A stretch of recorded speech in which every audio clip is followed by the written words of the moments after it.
আজকে আম্মুকে বলি সজনা আর আলু দিয়ে পাবদা মাছ রান্না করতে। চলো আম্মু, বলো। আজকে আলু আর সজনা দিয়ে আমাকে পাবদা মাছ রান্না করে দাও। ভালোই তো লাগে। হ্যাঁ দাও।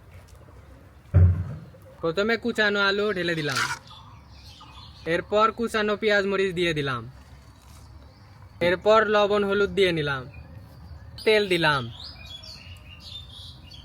এবার সবগুলো একসাথে মেখে নিলাম।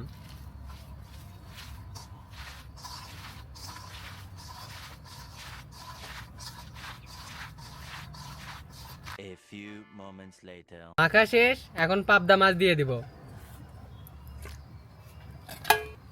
এবার মাছ আর আলু ভালোভাবে মিক্স করে নিলাম। মাছ আর আলু মিক্স করা শেষ। আম্মু, এবার সজনাগুলো দিয়ে দাও।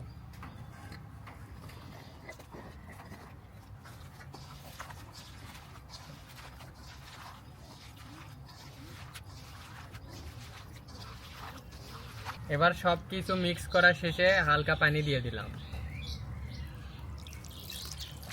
আম্মু, সব কিছু দেওয়া শেষ তাই না? হ্যাঁ, এখন দেওয়া শেষ। তাহলে এবার ঢেকে দাও। মাখামাখি শেষ, এবার 10 মিনিটের জন্য চুলায় তুলে দিলাম।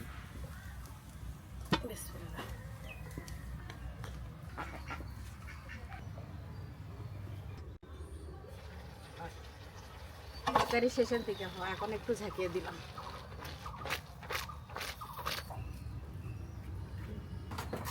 ভাত দেখো কার মধ্যে ডিম পারে রাখছে। এখন রান্নাবাড়ি শেষ।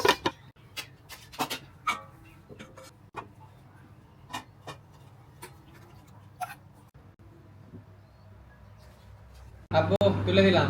দেও আবু এটা মজা পাবে। এবার জানি হ্যাঁ, দেখো কেমন হয়েছে। বিসমিল্লাহ। কেমন? অনেক সুন্দর। বিসমিল্লাহ। মুরগি পাবদা সেই স্বাদ। সেই